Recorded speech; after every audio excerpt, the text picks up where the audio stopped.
Halo remaja terkasih, kali ini aku akan meringkas sedikit PMA volume 46 minggu ketiga. Bacaan Alkitabnya diambil dari 1 Raja-Raja pasal 15 sampai 19, juga 2 Raja-Raja pasal 2, yang menceritakan tentang pendirian Elia. Tahukah kalian bahwa semenjak pemerintahan Yerobeam sering terjadi arus yang cenderung terus menurun, bahkan sampai ke titik yang paling bawah pada zamannya Ahab. Ahab adalah orang yang pertama membawa orang Israel menyembah ilah orang kafir. Ahab sendiri pun adalah orang yang paling buruk pada saat itu di Israel. Ahab memerintah selama 22 tahun. Pada saat itu jugalah ministry Elia dimulai. Tidak hanya dipimpin oleh raja-raja yang bobrok, namun bangsa Israel pun menyangkal dan menyembah Baal. Tapi puji Tuhan, ada Elia yang berani bangkit pada saat itu dan menolak untuk bergabung dengan arus zaman itu. Bahkan dengan tanpa malu, ia berdiri bagi Allah, ia melayani Allah dan menderita banyak penganiayaan. Kiranya remaja terkasih, hal ini bisa dapat menginspirasi kita sebagai orang muda, bisa seperti Elia di situasi bangsa Israel pada saat itu yang cenderung menggosok dan menyembah Baal. Hari ini, untuk menjadi seperti Elia, kita perlu memiliki rasa yang berduka cita ketika melihat situasi dunia.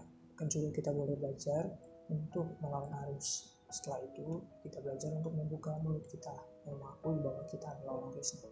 Ketika kita berdiri bagi Allah, berdiri bagi Tuhan, kita juga akan menerima supply yang daripada Tuhan yang bisa menguatkan kita untuk berdiri, dan pada akhirnya siapa yang bertahan berdiri sama seperti Elia pada saat itu adalah dapat menerima pahala yang daripada Tuhan, dan bahkan juga bisa menjadi pemenang yang pada kedatangan Tuhan kali kedua yang bangkit bersama-sama dengan Tuhan.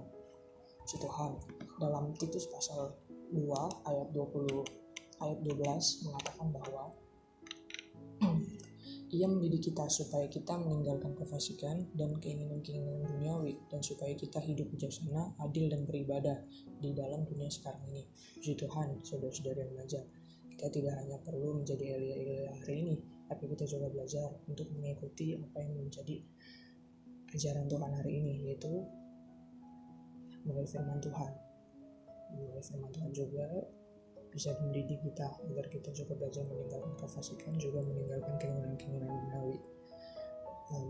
Saudara-saudara remaja, mari kita mempersembahkan diri kita kembali, meminta Tuhan agar mendidik kita, meminta Tuhan agar Tuhan sendirilah yang memampukan kita agar kita bisa dapat meninggalkan kefasikan dan keinginan-keinginan duniawi. Tuhan, mari kita berdoa. Tuhan Yesus, langsung Tuhan kami mengucap syukur. Tuhan Yesus, hari ini kami dalam situasi dunia, Tuhan kami boleh melihat firman Tuhan, boleh belajar mengenal apa adanya Tuhan Yesus, adanya keinginan Tuhan. Tuhan, kiranya Tuhan Yesus melalui firman Tuhan, Engkau boleh belajar mendidik kami, Tuhan, menjadi orang-orang muda yang senantiasa boleh berani melawan arus, berani berdiri bagi Tuhan. Tuhan Yesus, mengakui bahwa kami Tuhan adalah orang Kristen. Tuhan, jangan biarkan kami menjadi orang-orang yang malu ketika mengakui bahwa kami orang-orang Kristen. Tapi kiranya Tuhan melalui ini juga boleh belajar, Tuhan Yesus, berdiri bagi Allah. Tuhan Yesus, sungguh kami persembahkan masa muda kami. Kayaknya di masa muda kami Tuhan, kami boleh menjadi Elia, Tuhan, yang senantiasa berdiri bagi Allah, melayani Tuhan, bahkan juga rela menderita. Tuhan, sungguh Tuhan, kami mengasihi Tuhan. Tuhan, terima kasih. Baik saudara-saudara remaja, kita ketemu minggu depan. Puji Tuhan, dadah.